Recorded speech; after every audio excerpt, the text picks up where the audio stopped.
Cordiales saludos, amigos y hermanos. Saludos desde el canal El Último Llamado Divino. Hoy vamos a continuar con las enseñanzas y las parábolas de nuestro Señor Jesucristo. Ya hemos hablado acerca de la parábola del sembrador, de la parábola del trigo y la cizaña. Ya también hemos hablado acerca de cuando el mal espíritu vuelve. Hoy vamos a hablar acerca de la semilla de mostaza. ¿De qué trata? ¿Qué significa cada uno de estos símbolos? ¿Por qué Jesús puso este ejemplo de la semilla de mostaza? Eso es lo que vamos a analizar hoy. Vamos a ponernos de rodillas y vamos a hacer una oración.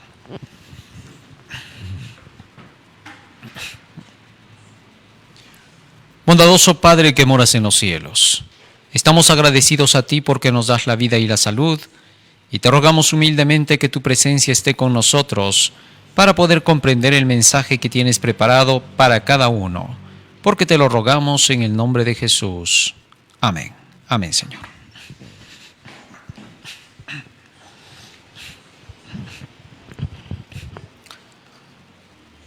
Libro de San Mateo, en el capítulo 13, es donde encontramos esta parábola.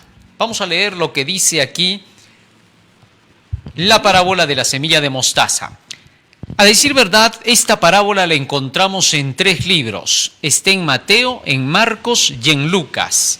Así que vamos a leer cómo se presenta en cada uno de los 3 libros para poder sacar la conclusión y sobre todo el significado de los símbolos. Solo comparando todas las veces que se menciona en los evangelios el mismo hecho, la misma historia o la misma parábola, es que podemos recién comprender el significado. Muy bien, vamos a ver. San Mateo capítulo 13, y en el versículo 31 dice el escrito: otra parábola les refirió diciendo: el reino de los cielos es semejante al grano de mostaza que un hombre tomó y sembró en su campo, el cual a la verdad es la más pequeña de todas las semillas, pero cuando ha crecido es la mayor de las hortalizas y se hace árbol de tal manera que vienen las aves del cielo y hacen nidos en sus ramas. Muy bien, aquí en el libro de Mateo podemos ver que Jesús compara el reino de los cielos con una semilla de mostaza. La semilla de mostaza es la más pequeña de todas las semillas. El tamaño que tiene esta semilla es casi invisible a los ojos humanos. Solamente cuando esté en conjunto se puede ver como que fuese un polvillo, ¿no? El hecho es de que esta semilla de mostaza es, dice aquí según la parábola, sembrada. Y cuando comienza a crecer increíblemente, se convierte en la más grande de todas las hortalizas, un tremendo árbol donde las aves pueden venir a hacer sus nidos y habitar protegidas por este árbol. Muy bien, esto es lo que se presenta aquí en el libro de San Mateo. Y quiero que recuerden esta parte que dice: y sembró en su campo, en el versículo 31. Aquí está, y sembró en su campo. Eso lo vamos a recordar. Vamos al siguiente texto ahora, al libro de San Marcos, vamos a San Lucas primero. Acá lo hemos ordenado al revés. Capítulo 13, verso 18 dice: y dijo: ¿a qué es semejante el reino de Dios y con qué lo compararé? Es semejante al grano de mostaza que un hombre tomó y sembró en su huerto. ¿Cómo decía en el texto anterior? En su campo. Ahora dice en su huerto, en su viña. ¿Correcto? Estas palabritas no nos olvidemos porque tienen su significado especial. Más antes Jesucristo había dicho que el campo es el mundo. Ahora el huerto representa solamente a su terreno, a su viña. Vámonos hasta el siguiente texto. Dice ahora en San Marcos 4:30 al 32. Decía también: ¿a qué haremos semejante el reino de Dios? ¿O con qué parábola lo compararemos? Es como el grano de mostaza que cuando se siembra en tierra.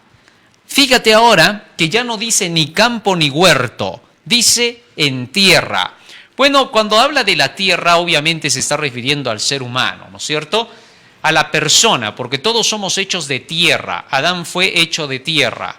Entonces acá dice que ese grano de mostaza se siembra en tierra.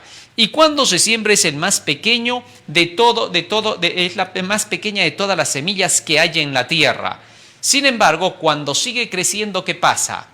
Pero después de sembrado crece y se hace la mayor de todas las hortalizas y echa grandes ramas de tal manera que las aves del cielo pueden morar bajo su sombra.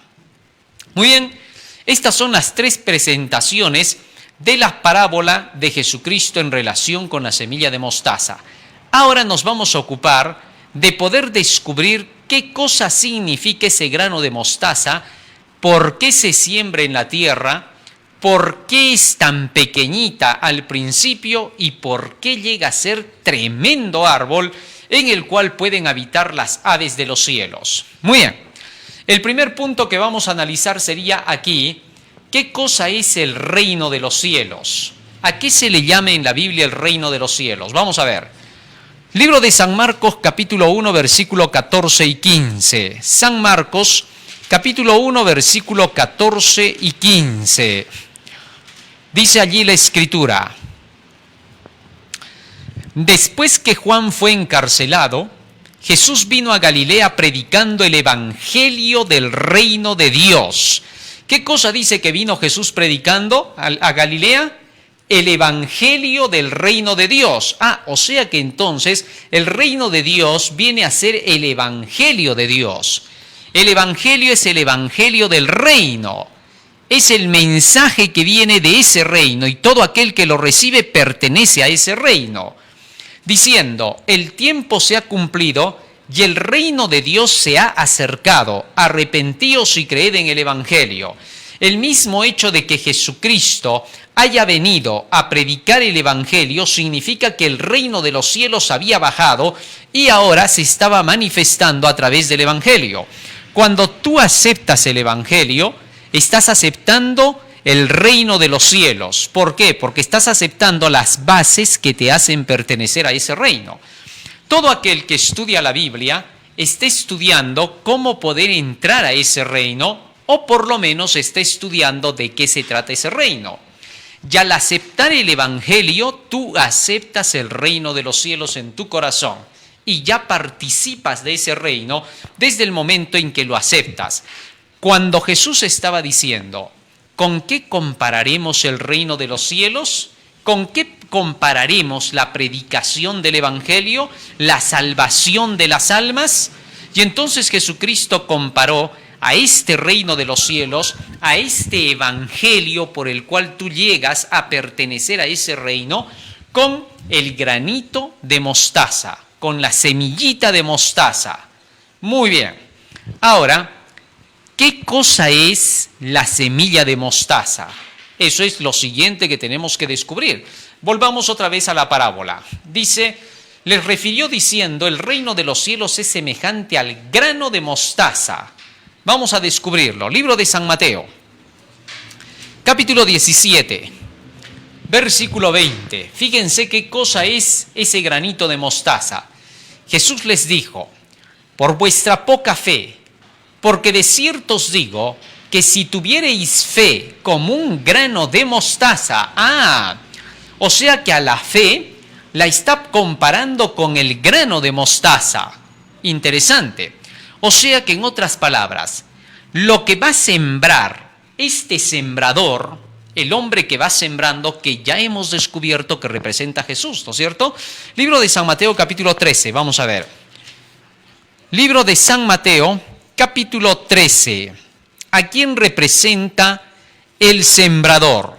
Dice en el versículo 37. Respondiendo Jesús les dijo, el que siembra la buena semilla es el Hijo del Hombre. Así que entonces el que siembra la buena semilla viene a ser Jesucristo. Cristo es el sembrador. Ahora Jesús va a sembrar la fe en el corazón. Va a sembrar la fe en la tierra, en el ser humano, en el huerto, en su viña, que es su iglesia, en el mundo, en aquellos que escuchen el Evangelio. San Mateo capítulo 28, versículo 19 y 20. Fíjense lo que dice aquí. ¿A cuántos iba a ir el Evangelio? San Mateo capítulo 28, versículo 19 y 20. Por tanto, id y haced discípulos a todas las naciones, bautizándolos en el nombre del Padre, del Hijo y del Espíritu Santo. Ahora, la predicación del Evangelio debía de llegar a toda la tierra, porque todo el mundo tiene que recibir la verdad. Toda la tierra, país por país, ciudad por ciudad, iglesia por iglesia, individuo por individuo. De tal manera que cuando todos escuchen este Evangelio, se habrá cumplido el propósito de Jesús, que toda la tierra tenga la oportunidad de conocer cómo salvarse. No puede cerrarse la historia si el Evangelio no es terminado de predicar. Todo individuo en la tierra tiene el derecho a conocer la verdad para poder ser salvo.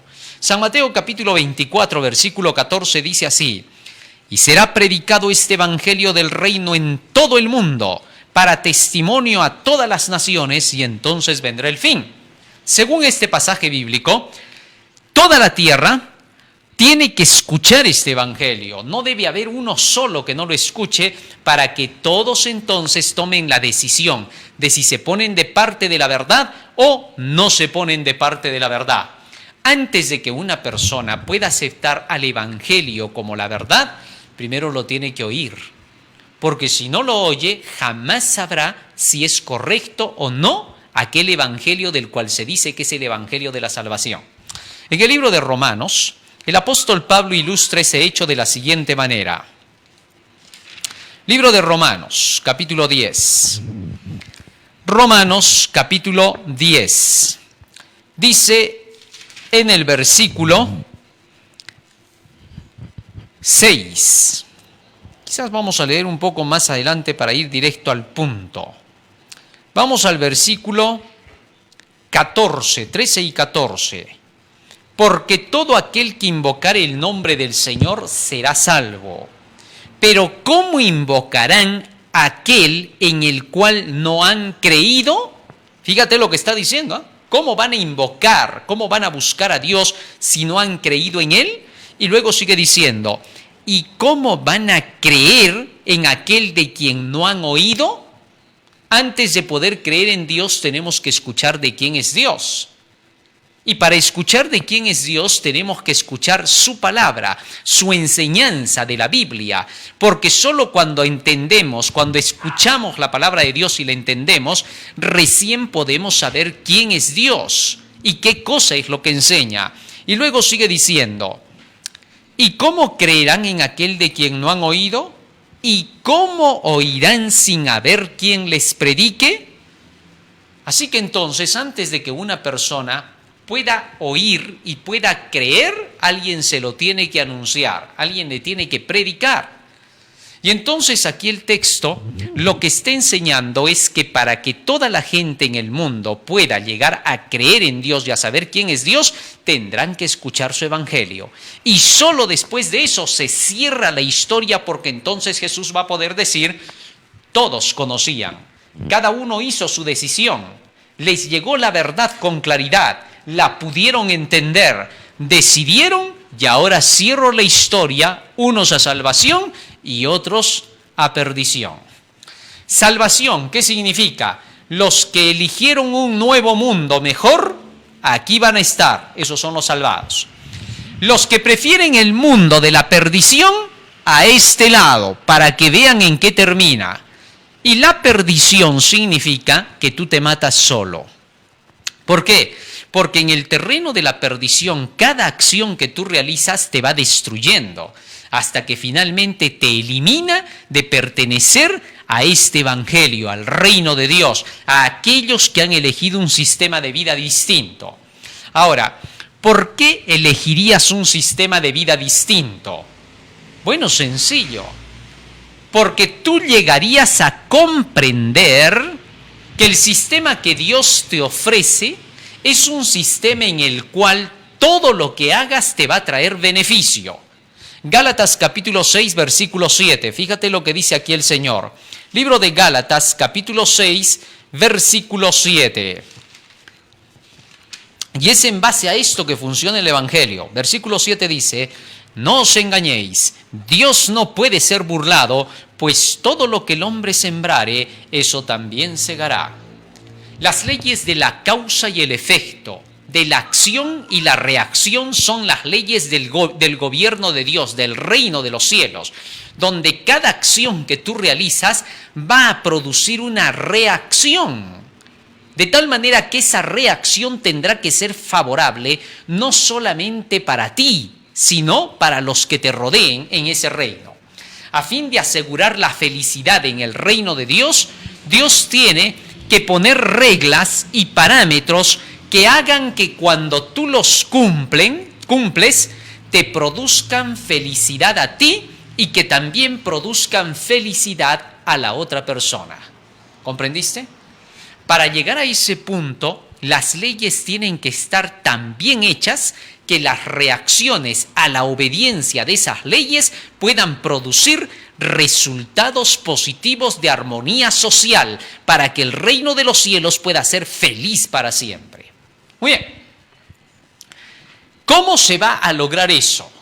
Aquí dice claramente la parábola que el sembrador, que es Jesús, sembró el grano de mostaza, es decir, la fe.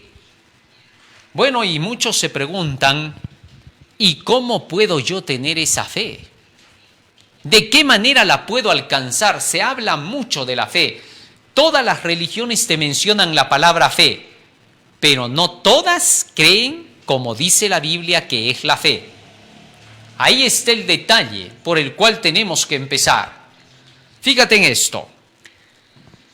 Vayamos a los tiempos de los griegos. Para los griegos platonescos, ¿qué cosa era la fe? Para los griegos, la fe era el acto de creer cuando sentías que podías creer. Así que para creer, según los griegos, tú tienes que sentir que crees. Y ellos, para hacer que tú pudieras tener fe en sus dioses, te decían: cree. Tienes que sentir que crees. Vamos, hazle un esfuerzo para que creas, para que se haga realidad lo que tú quieres. Esa es la fe griega, una fe de sentimiento, fe sentimental. La fe católico-romana es una fe ciega. Tú tienes que creer en lo que diga el magisterio. Si hoy el magisterio de la iglesia te dice que hay limbo, tú tienes que creer que hay limbo. ¿Te acuerdas que antes se creía que había el limbo, no? Según la Iglesia Católica decía, existe el infierno, existe el cielo y existe el purgatorio y el limbo. El limbo era el lugar donde se iban las criaturitas, los pequeñitos que habían muerto sin ser bautizados, se iban al limbo, que era un lugar desolado, silencioso, y donde se decía que los bebitos estaban llorando eternamente. Sin embargo, de pronto aparece un papa que declara, Benedicto XVI, no hay limbo, se acabó el limbo. Tantos años creyendo en el limbo, miles de personas que fueron a descansar a la sepultura creyendo en el limbo, para que venga un papa y de pronto diga, se acabó el limbo. Es increíble. Entonces se van descartando ideas. Resulta que ese tipo de fe es una fe totalmente ciega. No está basada en realidades. Se pueden variar las creencias cuando se desee. Este último papa, por ejemplo, Francisco I, ha venido haciendo reformas innumerables, tanto que se ha ganado incluso la guerra con sus propios compañeros, tanto cardenales, obispos y sacerdotes. Bueno, la fe protestante.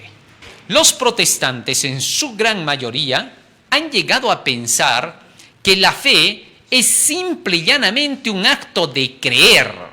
Y dicen, cree en Jesucristo y ya eres salvo, no tienes más nada que hacer. Y se agarran del texto del apóstol Pablo que dice, cree en el Señor Jesucristo y serás salvo, pero no leen los versículos anteriores donde el apóstol Pablo está instando al carcelero de Filipos a que tenga que aceptar primero el evangelio. Bueno, ellos olvidan leer eso.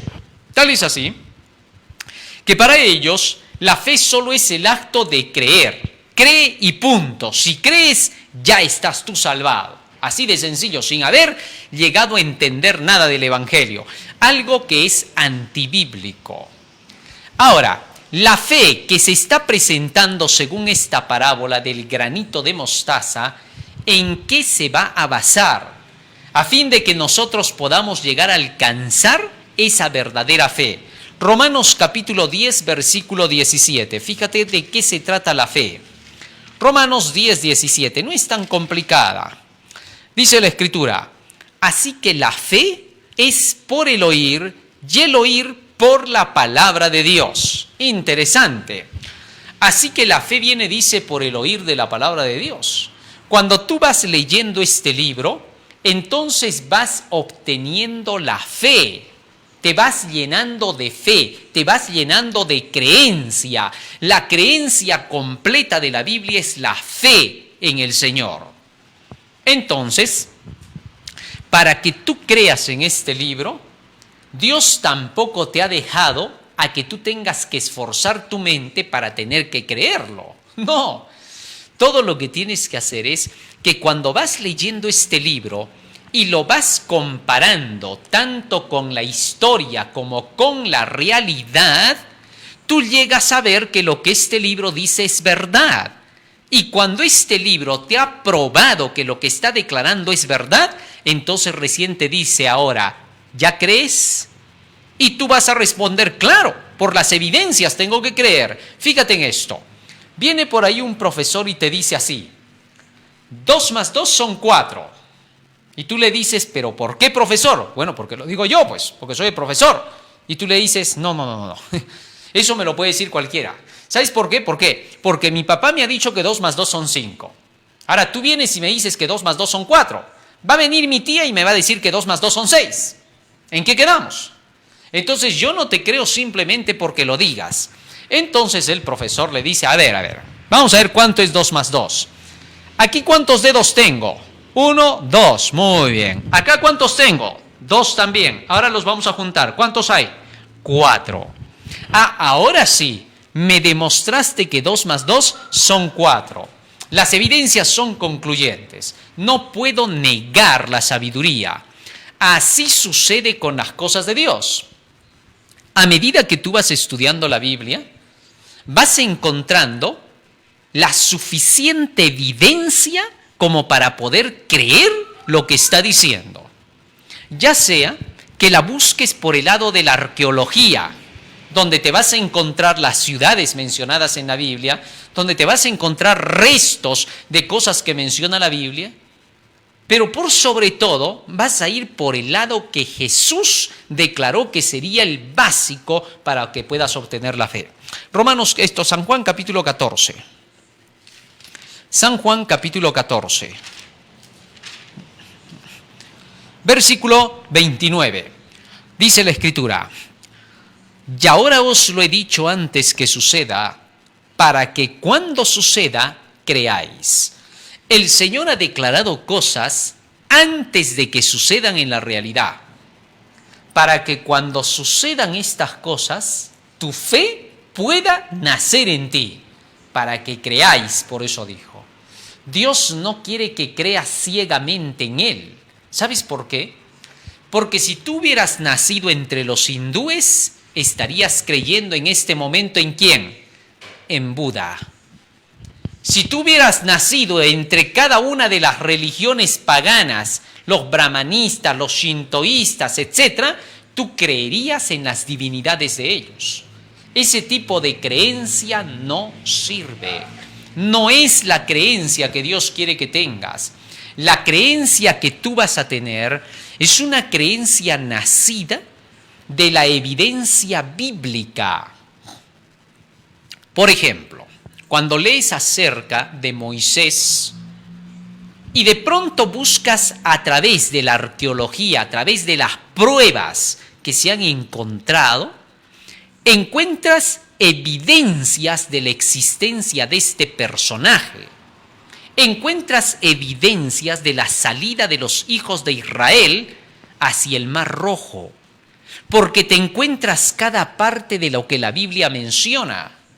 Un recorrido que se ha hecho desde Egipto hasta el lugar donde los israelitas cruzaron el Mar Rojo ha demostrado que cada parte de las mencionadas en la Biblia estaban allí. Y eso lo vamos a estudiar cuando hablemos de arqueología bíblica, pero solo te doy una pincelada.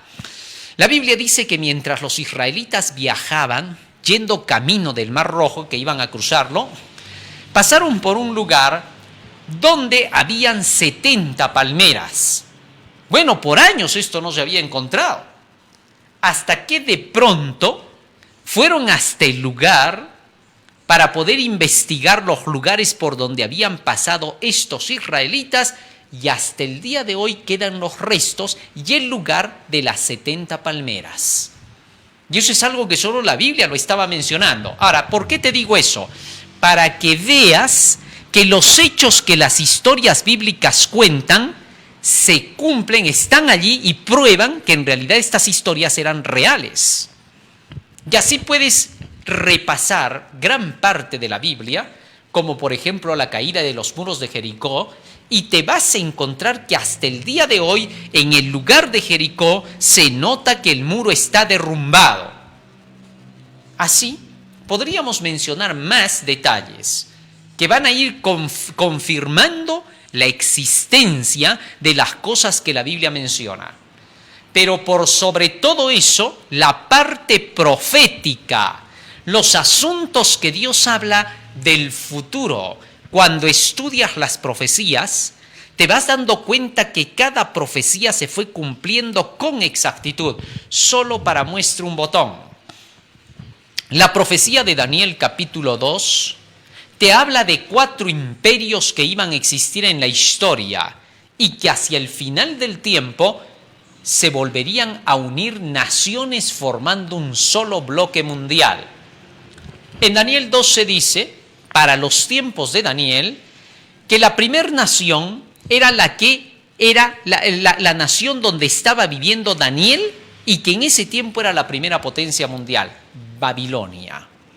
Y esto se le representó en una imagen con 4 metales. La cabeza era de oro y representaba a Babilonia, los pechos eran de plata y representaban a Persia, el vientre y los muslos eran de bronce y representaban a Grecia, las piernas eran de hierro y representaban a Roma, y los 10 dedos de los pies era una división del Imperio Romano que se daría después de que se terminó de escribir la Biblia. Interesante, eso es para demostrar que la Biblia no se acomodó a ese orden de las naciones arbitrariamente o porque ya hubieran ocurrido los hechos históricamente hablando, ya que la Biblia se terminó de compilar en el año 300 después de Cristo y en el año 476 después de Cristo se estaba cumpliendo la división en 10 del Imperio de Roma. Interesante. Así es como se cumple la parte profética. Y cuando tú ves que la profecía se va cumpliendo al pie de la letra, eso te va dando credibilidad en el libro. Cuando tú empiezas a estudiar el libro, al principio lo lees todavía ateo, porque dices, ¿esto será verdad? Y a medida que vas viendo las profecías y su cumplimiento, comienzas a decir, parece que tiene razón. Y cuando ves que todas las demás profecías siguen coincidiendo, comienzas a decir, esto está interesante. Y cuando ves que todas las profecías mencionadas en la Biblia están en pleno cumplimiento y todavía hay otras que están ahora sucediendo y que todavía faltan trozos, comienzas a decir, esto hay que decírselo a la gente. ¿Qué significa eso? Que la fe ha nacido en ti y ha empezado a crecer, porque te has dado cuenta de que lo que decía el libro era verdad. Así es como Dios quiere que creas, inteligentemente, y no que creas solo porque alguien te predicó de la Biblia, porque alguien te diga que tienes que creer, o porque tu familia te diga, de tradición venimos creyendo esto, así que lo tienes que aceptar. No, Dios no quiere ese tipo de fe. Ahora bien, cuando Jesús puso este ejemplo del grano de mostaza, lo hizo bajo un contexto cuando dijo que el grano de mostaza era la fe. Vamos a ver bajo qué contexto lo declaró Jesús. Él contó una historia sobre la base de la cual él demostró que esa historia era la que enseñaba cómo puedes llegar a obtener esa fe. Fíjate cómo se hace y desde qué momento ya la persona es aceptada por Dios por esa fe que tiene. Jesús ha sido claro cuando dijo, la fe es como un granito de mostaza. Al principio tan pequeñita es la semilla que parece que no se ve, pero después se convierte en un tremendo árbol poderoso. Tal es así que Jesús dijo en una ocasión, si tuvierais fe como un granito de mostaza, le diríais a un monte que se traslade y se trasladaría, se movería. ¿Por qué? Porque la fe tiene esa potencia basada en la palabra. Muy bien, vamos a ver. Libro de San Marcos. San Marcos capítulo 10. En San Marcos capítulo 10, Jesucristo habló precisamente acerca de cómo se puede obtener ese granito de mostaza. Escuchen lo que dice acá. Este texto nos va a dejar en claro todo este asunto. En el capítulo 9, San Marcos capítulo 9, versículo 14. Escuchen lo que dice acá. Aquí Jesús realizó un milagro y en ese milagro es donde se mostraba la calidad de fe que se puede obtener y cómo comienza. Escucha lo que dice acá. Y este milagro sucedió después de que Jesús estuvo en el monte de la transfiguración. Les hablo un poquito de ese monte de la transfiguración para que tengan una idea sobre qué base es que Jesús hizo estas cosas. En el capítulo 9, versículo 2, nos dice así, mientras corría ahí el viento helado, ¿no? Versículo 2. 6 días después, Jesús tomó a Pedro, a Jacobo y a Juan, y los llevó aparte solos a un monte alto, y se transfiguró delante de ellos. Transfigurarse significa que comenzó a resplandecer, se mostró con su divinidad. Y sigue diciendo más, versículo 3. Y sus vestidos se volvieron resplandecientes, muy blancos, como la nieve, tanto que ningún lavador en la tierra los puede hacer tan blancos. Ahí se manifiesta la divinidad de Cristo. Más aún sigue diciendo, verso 4, y les apareció Elías con Moisés que hablaban con Jesús. Recuerda que el profeta Elías fue el que Dios llevó vivo al cielo trasladado en un carro de fuego. Ese era el profeta Elías. Porque Elías se había comportado correctamente ante Dios, Elías no necesitó tener que ver muerte. Elías se fue vivo al cielo. Ese es el testimonio de la palabra de Dios. Solo hay 3 personas que en el Antiguo Testamento se mencionan como que están en el cielo. La primera persona era Enoch, el 7º desde Adán. Este hombre Enoch, dice la Biblia, caminó con Dios y fue trasladado vivo por Dios al cielo.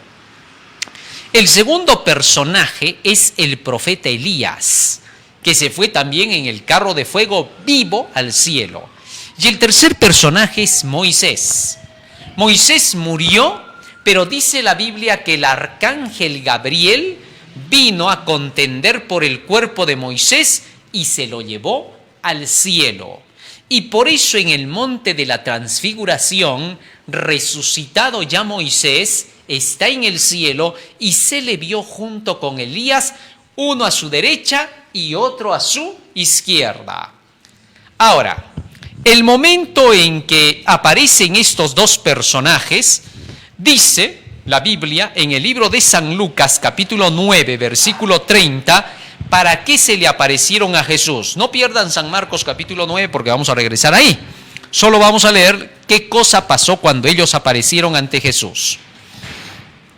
San Lucas capítulo 9, versículo 30 y 31 dice: y he aquí dos varones que hablaban con él, los cuales eran Moisés y Elías, quienes aparecieron rodeados de gloria y hablaban de su partida que iba Jesús a cumplir en Jerusalén. Dice que Elías y Moisés le vinieron a hablar a Jesús acerca de su crucifixión, cuando iba a ser muerto, acerca de su partida, por eso dice, cuando lo iban a crucificar y lo iban a matar. Y entonces Moisés y Elías le estaban dando a Jesús aliento con sus palabras, le estaban diciendo que siga adelante, que no dé marcha atrás, que todo está aceptado en el cielo y que va a tener la fuerza para poder enfrentar lo que venía. Solo ellos dos podían hablarle de eso. Elías porque salió vencedor y fue llevado vivo al cielo, y Moisés porque murió pero resucitó. Esta era la garantía de que Jesucristo podría vencer y resucitar. Gracias a estas palabras de Elías y de Moisés, Jesucristo fue tranquilo hasta la cruz, murió por nosotros sabiendo que resucitaría. Si Moisés había sido resucitado, ¿cuánto más el Hijo de Dios, que había sido perfecto en su obediencia? Y alguien que podía testificar era Elías. Muy bien, regresamos a San Marcos, capítulo 9. Sigue diciendo el texto bíblico. Versículo 5 ahora. Entonces Pedro dijo a Jesús: Maestro, bueno es para nosotros que estemos aquí y hagamos 3 enramadas, una para ti, otra para Moisés y otra para Elías. Bueno, los discípulos estaban hablando solo de acuerdo con lo que veían. Para ellos, verlos así revestidos de gloria a Moisés y a Elías era verlos en un estado divinal.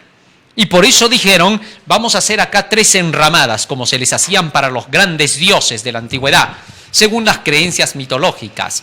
Vamos a hacerles 3 enramadas para ti, para Elías y para Moisés. Bueno, no sabían lo que hablaban, porque estaban en ese momento aturdidos. Por eso la Biblia sigue diciendo, versículo 6, porque no sabía Pedro lo que hablaba, pues estaban espantados. Bueno, era obvio, ¿no? Sigue diciendo más, versículo 7. Entonces vino una nube que les hizo sombra, y desde la nube una voz que decía: este es mi Hijo amado, a él oíd. Bueno, en el pasado, en tiempos de Moisés, había una nube que siempre conducía al pueblo de Dios, ¿no? La nube estaba de día para hacerles sombra mientras caminaban hacia la tierra prometida. Y en la noche la nube se convertía en una nube de fuego, dice la Biblia, para calentar a los hijos de Israel, ya que el desierto que lleva hacia el Sinaí es un desierto que en la noche la temperatura baja tremendamente, mientras que en el día llega hasta 55 grados de calor, en la noche baja hasta 10 grados bajo cero. O sea, era necesaria esa nube para el día para hacer sombra y era necesaria esa nube de fuego para calentarlos en la noche. Pero en la nube dice la Biblia que estaba Jesús y desde allí se comunicaba con su pueblo. Así también esa misma nube que representa el lugar desde donde Dios se comunica, en simbología la nube representa la palabra de Dios, que es por donde Dios se comunica. Y desde esa nube que representa la palabra de Dios se oyó la voz que testificaba en favor de Cristo. ¿Qué significa eso? Si tú quieres, al igual que los discípulos, estar seguro de quién es Jesucristo, tú tienes que ponerte bajo esta nube. Es decir, te tienes que conducir por las enseñanzas de este libro. Y este libro te dirá quién es Jesús. Así testifica Dios de su Hijo, a través de la nube, a través de la palabra. No hay otra forma de testificar. Nadie te va a poder hablar de Jesucristo tan directamente como lo hace la misma Biblia. Nadie te puede contar de él. Hay personas, hay dirigentes religiosos que llegan a decir, ¿sabes qué cosa? ¿Para qué tanto conocimiento de la Biblia? No se necesita el conocimiento de la Biblia. Acá lo que se necesita es conoce a Jesús personalmente. Eso es falso. Es porque Él te lo está diciendo, por eso le vas a creer. Tú tienes que creer a la voz que viene testificando de la nube, de la palabra de Dios. No puedes creerle a lo que diga tu pastor, tu dirigente, a lo que diga cualquier hombre que se diga una eminencia en teología en la Biblia, en la tierra. No, Señor.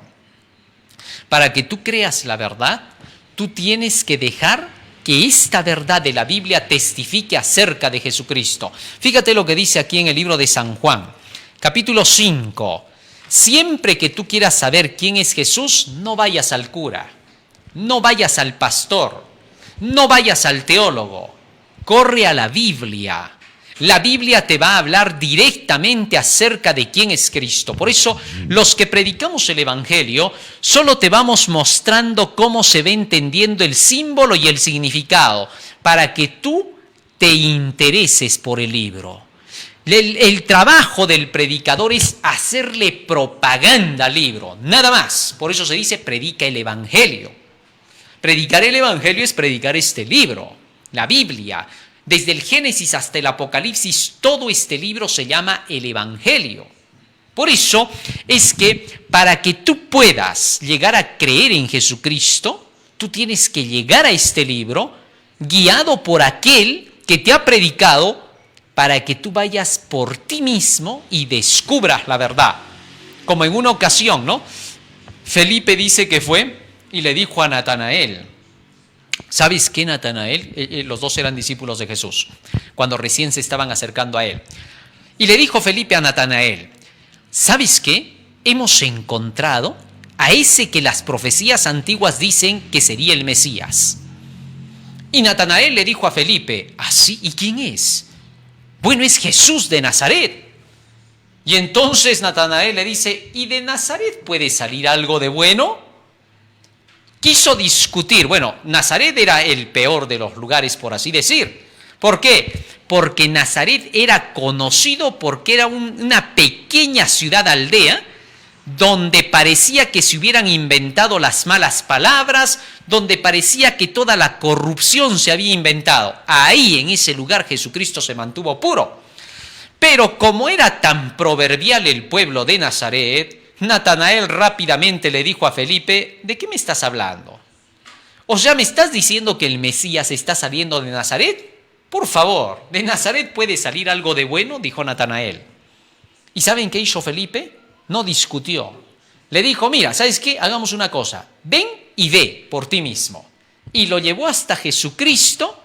Y entonces Natanael, cuando llega ante Cristo, Jesús lo mira y le dice, aquí hay un buen israelita, incomparable. Y Natanael le dice a Jesús, ¿tú me conoces para que hables de mí? Y Jesús le dice, antes de que te fuesen a llamar, yo ya te había visto orando bajo el árbol. Bueno, Natanael había estado haciendo eso justo antes de que Felipe llegara a llamarlo. Natanael, cuando escuchó eso, se quedó maravillado. Inmediatamente le creyó a Jesús, porque Jesús le dijo directamente lo que había estado ocurriendo con él antes de que lo llamaran. Le profetizó. Y fue suficiente para Natanael. Y dijo, ahora sí creo que tú eres el Cristo. Sin duda, para que tú puedas creer en Jesús, tú tienes que llegar hasta Él por ti mismo. Todo lo que hacemos como Felipe es invitarte. Y te invitamos mostrándote historias de la Biblia, mostrándote profecías de la Biblia, parábolas de la Biblia, enseñanzas de la Biblia, para que veas si tienen sentido. Y cuando escuchas eso, inmediatamente tú dices, a ver, voy a ver de qué se trata este libro. Te interesas. ¿Te diste cuenta? Así entonces el predicador solo tiene un trabajo, hacerle propaganda al libro, hacer notar que el libro es importante, que tiene alguna cosa buena para darte. Y cuando tú escuchas y cuando tú lees por ti mismo, entonces encuentras la verdad. San Juan capítulo 5 dice aquí Jesús, versículo 44 al 46. Jesús les decía esto a los judíos. ¿Cómo podéis vosotros creer? Pues recibís gloria los unos de los otros y no buscáis la gloria que viene del Dios único. No penséis que voy a acusaros delante del Padre. Hay quien os acusa, Moisés en quien tenéis vuestra esperanza. Porque si creyeseis a Moisés, me creeríais a mí, porque de mí escribió él. Pero si no creéis a sus escritos, ¿cómo creeréis a mis palabras? Jesús ahora estaba diciendo, todos los que vengan a la Biblia y lean los escritos por los profetas, como el caso de Moisés, aquí en este caso que Jesús está mencionando, creerán recién en mí, porque de mí escribieron todos ellos. Interesante. Así que entonces, cuando tú vienes a este libro, todos los escribientes de este libro, todos los profetas que escribieron este libro, escribieron acerca de Jesucristo. Y si quieres conocer de Jesucristo, la mejor manera es venir al libro. Muy bien, pero regresemos al libro de San Marcos, porque tenemos que analizar de dónde va a partir esa fe. Muy bien. San Marcos sigue diciendo, capítulo 9, estamos en el capítulo 9 y en el versículo 7. Entonces vino una nube que les hizo sombra, y desde la nube una voz que decía, este es mi Hijo amado, a él oíd. Y luego cuando miraron, no vieron más a nadie consigo, sino a Jesús solo. Y descendiendo ellos del monte, les mandó que a nadie dijesen lo que habían visto, sino cuando el Hijo del Hombre hubiese resucitado de los muertos, que recién contaran esa historia después de la resurrección de Jesús, no antes. Nadie debía de saber que el Hijo del Hombre era el mismísimo Dios directamente entre ellos, a menos que lo creyesen por el testimonio profético que decía que el Redentor moriría y resucitaría. Así que hasta ese momento había que guardar eso. ¿Ve? Y en el versículo ahora 14 entramos a la parte donde Jesucristo va a hablar directamente de por qué el granito de mostaza es la fe. Verso 14. Cuando llegó a donde estaban los discípulos, vio una gran multitud alrededor de ellos y escribas que disputaban con ellos. Cuando Jesús bajó del monte de la transfiguración, se encontró que los escribas, aquellos dirigentes religiosos de los judíos, estaban discutiendo y disputaban con los discípulos. ¿Por qué? ¿Qué estaba pasando? Vamos a ver. Versículo 15. Y enseguida toda la gente, viéndole a Jesús, se asombró y corriendo a él le saludaron. Bueno, todos conocían ya a Jesús, sabían que era el gran maestro. Así que cuando lo vieron bajar del monte, dejaron a los discípulos que estaban allí disputando con los escribas y con los fariseos y se vinieron con Jesús a saludarlo. ¿Y qué sucedió? Verso 16. Y él les preguntó, ¿qué disputáis con ellos? Y respondiendo uno de los de la multitud le dijo, Maestro, traje a ti mi hijo que tiene un espíritu mudo, no puede hablar, ni siquiera puede compartir la verdad, es un mudo, está enmudecido, más aún, el cual, donde quiera que le toma, le sacude y echa espumarajos y cruje los dientes. Este jovencito tenía un espíritu sordo y un espíritu mudo. Increíble. Que no lo dejaba hablar. Y cuando quería reaccionar, solamente echaba espumarajos y crujía los dientes. Bueno, esta es la condición de muchas personas, muchos hijos jóvenes incluso, que a veces no les gusta escuchar la palabra y cuando les vas a predicar, crujen los dientes de cólera, ¿no? Revientan como que te dijeran, ya no me hables de eso. Y mudos porque ni siquiera pueden compartir la palabra. Esta condición era la que tenían los dirigentes de Israel. En un momento lo vamos a ver.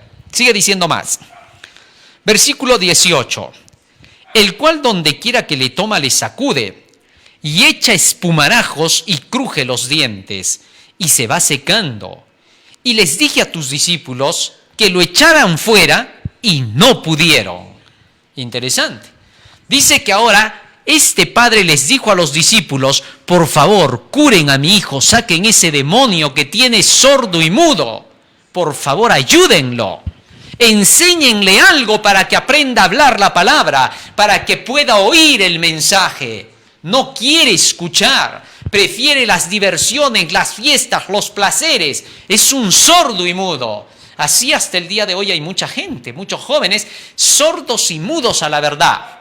Este padre estaba desesperado y quería que lo ayudaran. Y la única forma de ayudarlo para ese padre fue buscar a los discípulos, a los que llevaban la palabra con Jesús. Seguramente que estos que conocen a Jesús, estos van a poder ayudarle a mi hijo y lo van a transformar, le van a sacar ese mal espíritu. Pero cuando llegó, resulta que estos discípulos no pudieron. Interesante. Bueno, ¿qué pasó? Versículo 19. Y respondiendo Jesús les dijo: oh generación incrédula, es decir, generación que no cree, que no tiene fe. Así les dijo a los discípulos: generación incrédula, ¿hasta cuándo voy a estar con vosotros? ¿Hasta cuándo os voy a soportar? Traédmelo. Y se lo trajeron. Y cuando el espíritu vio a Jesús, sacudió con violencia al muchacho. ¿Qué te parece? En el momento que le traen a Jesús, a este muchacho, el mal espíritu reaccionó. Y en lugar de que el muchacho quedara tranquilo para ser sanado, reaccionó por el poder del demonio y comenzó a ponerse violento.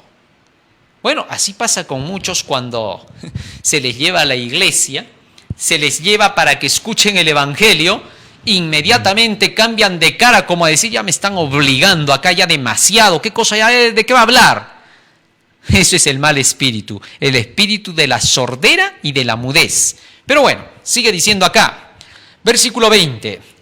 Y se lo trajeron, y cuando el espíritu vio a Jesús, sacudió con violencia al muchacho, quien cayendo en tierra se revolcaba echando espumarajos. Es decir, como cuando a alguien le están predicando y peor se pone, ¿no?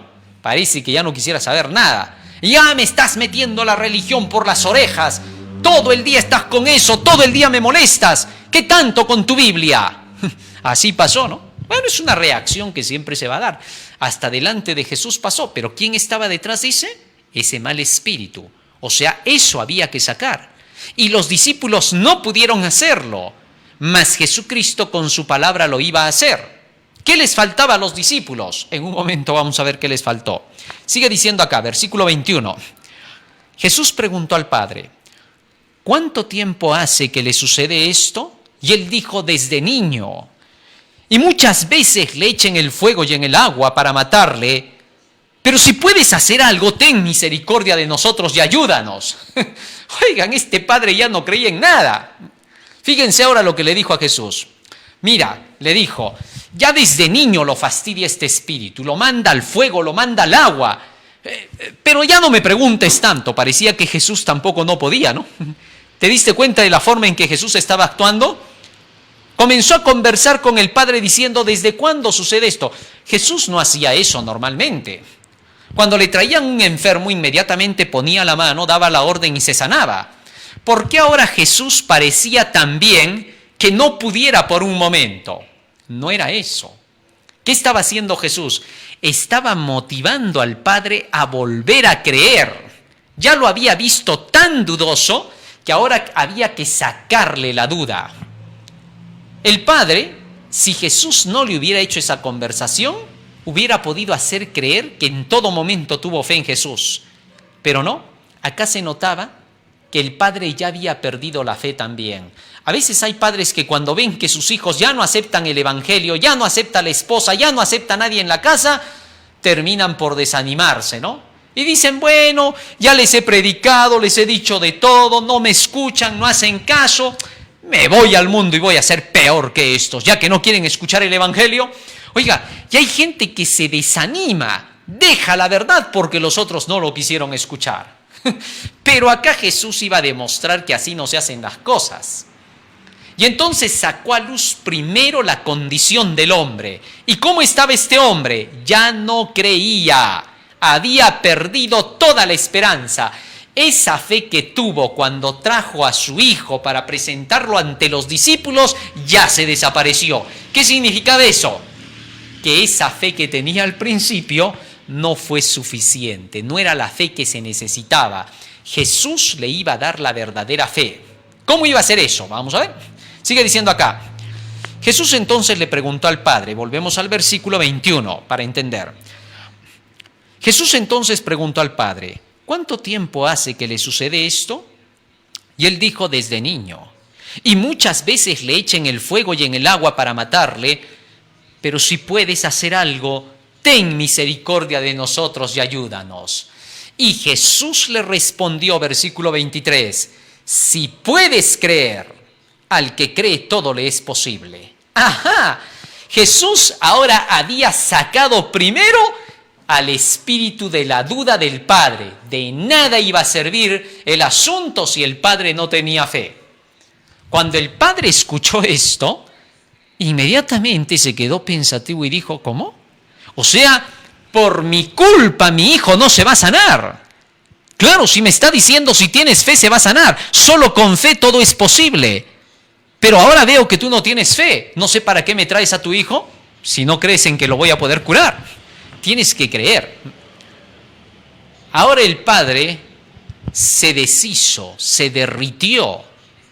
Su egoísmo tenía que morir.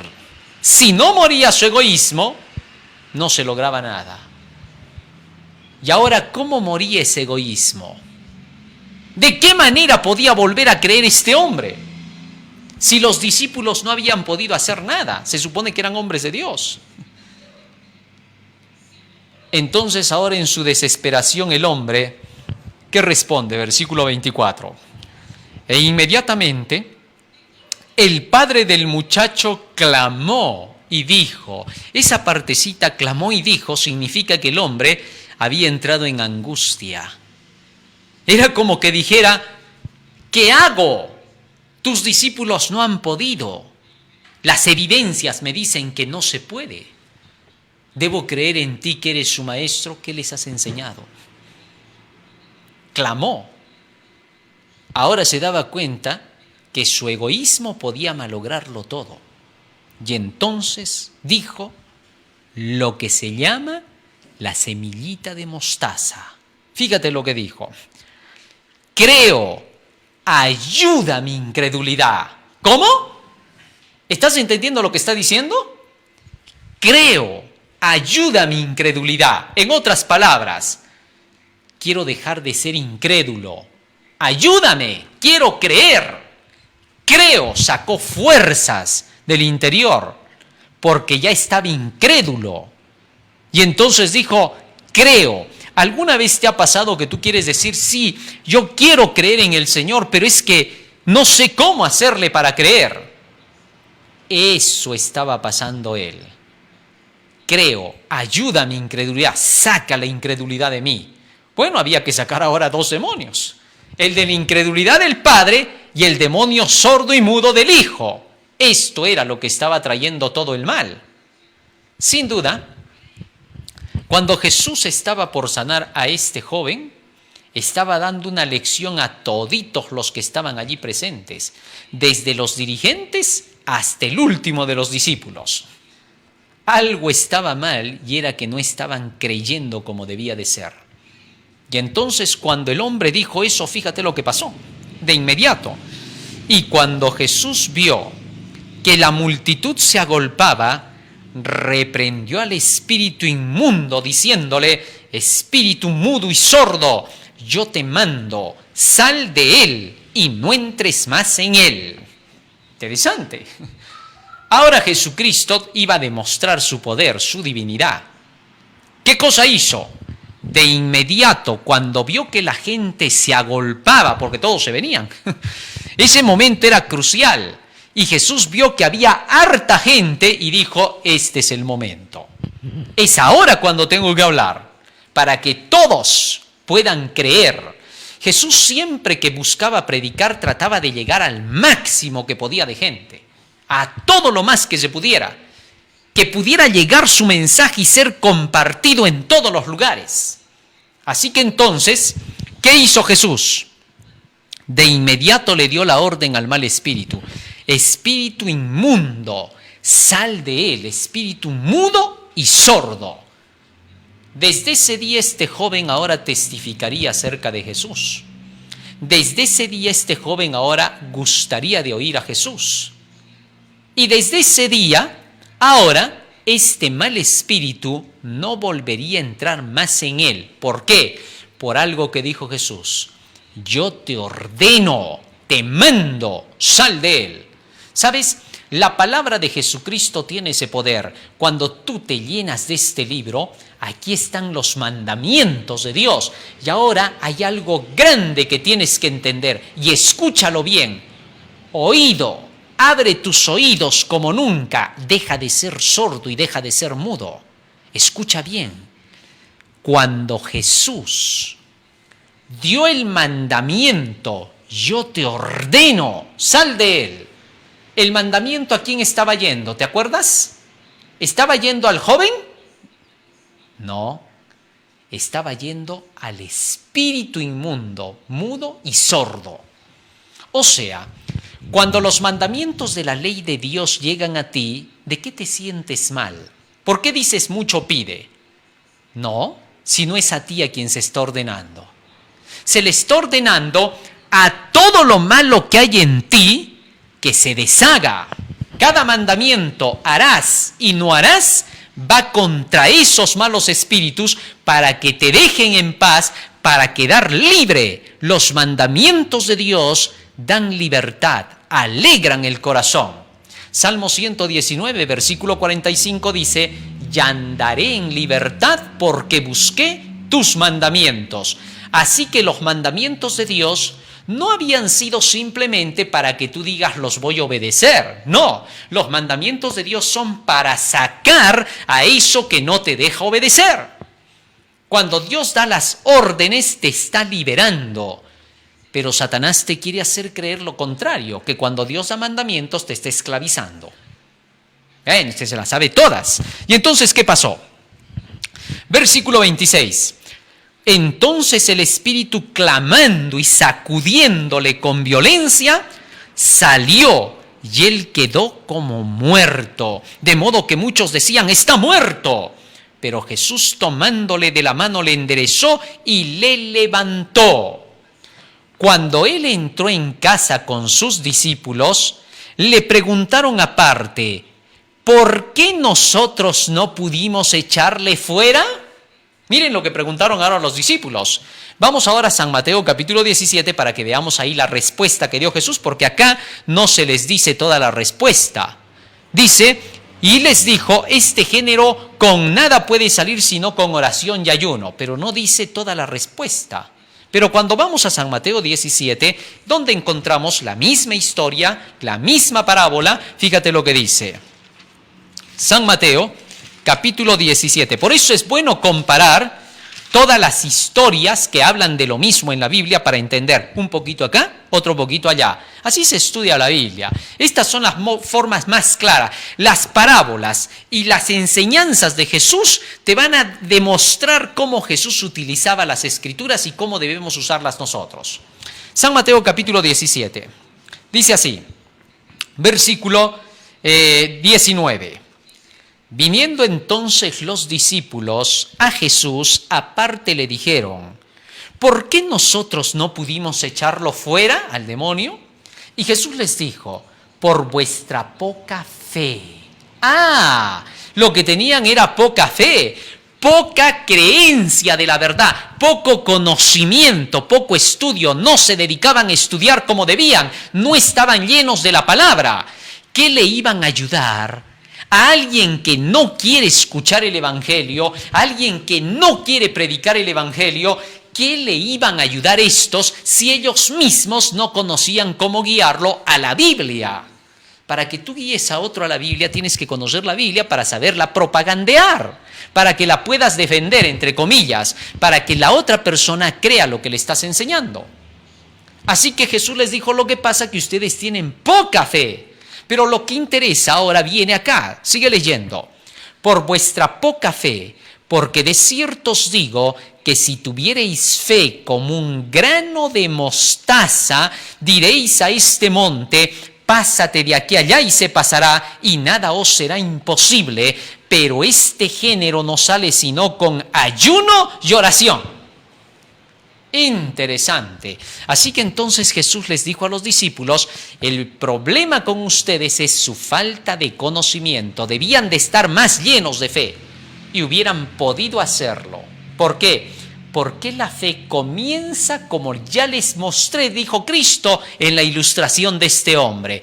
¿Cuándo fue el granito de mostaza de fe en ese hombre? Cuando el hombre dijo así: creo, ayuda mi incredulidad. Bastó con querer creer y la fe ya había comenzado. Sí, fíjate cuántas personas quieren tener fe y dicen yo quisiera tener fe y no se dan cuenta que con eso ya comenzó su fe. ¿Por qué? Creo, ayuda a mi incredulidad. Cuando este hombre pedía que sea ayudado en su incredulidad, lo que estaba diciendo literalmente era esto: quiero creer en la Biblia, pero por favor, enséñame para poder creer. Dame un estudio bíblico, es lo que está diciendo el hombre. Para que tú puedas creer, tienes que escuchar. Ayudar a tu incredulidad significa, muy bien, te voy a mostrar cómo se tiene la fe. La fe es por el oír de la palabra de Dios. Finalmente, la parábola termina diciendo, regresamos a San Mateo capítulo 13, a la parábola, en el versículo 32. Vamos a nuestro texto. Dice: el cual a la verdad es la más pequeña de todas las semillas. La fe es así, ¿no? Lo más pequeñito. Ayuda a mi incredulidad. Pero cuando ha crecido, cuando ya te llenaste de la palabra, es la mayor de las hortalizas y se hace árbol de tal manera que vienen las aves del cielo y hacen nidos en sus ramas. La palabra árbol, ¿a qué representa? En Salmo 1:1 al 3 dice que el árbol representa al ser humano que medita en la ley de Dios de día y de noche, el que se llena de la palabra. Vamos a leerlo, porque este punto es clave. Salmo 1:1 al 3, fíjate lo que dice, para que veas que esto es llenarse de la palabra de Dios. Bienaventurado el varón que no anduvo en consejo de malos, ni estuvo en camino de pecadores, ni en silla de escarnecedores se ha sentado, sino que en la ley de Jehová está su delicia y en su ley medita de día y de noche. Será como árbol. Fíjate con qué está comparando al que medita en la ley de Jehová de día y de noche. Será como árbol plantado junto a corrientes de aguas, que da su fruto en su tiempo y su hoja no cae, y todo lo que hace prosperará. Interesante. Así que entonces, cuando dice que esta semillita crece y se convierte en un gran árbol, es un hombre que está lleno del conocimiento de la palabra, y cientos y miles vienen bajo sus hojas, bajo ese árbol, para hacer nidos como las aves. ¿Por qué? Porque alguien que se llenó de la palabra, alguien que se llenó de ese granito de mostaza que es la fe, será pronto un gran comunicador del Evangelio. ¿Qué te parece? Es a eso a lo que Jesús se refiere. Este es el reino de los cielos, dijo. Así funciona. Todos los que vienen, escuchan la fe de la palabra, pronto se convertirán en algo más grande, porque será el mayor de todos los árboles. Cristo dijo: el que quiera ser mayor entre vosotros tendrá que ser el siervo.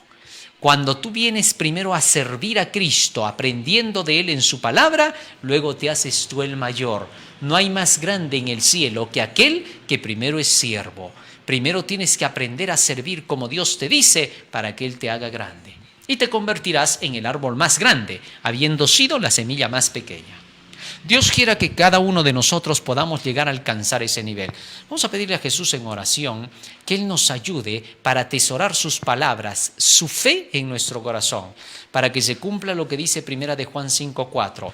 Esta es la fe que vence, este es el poder que vence al mundo, nuestra fe.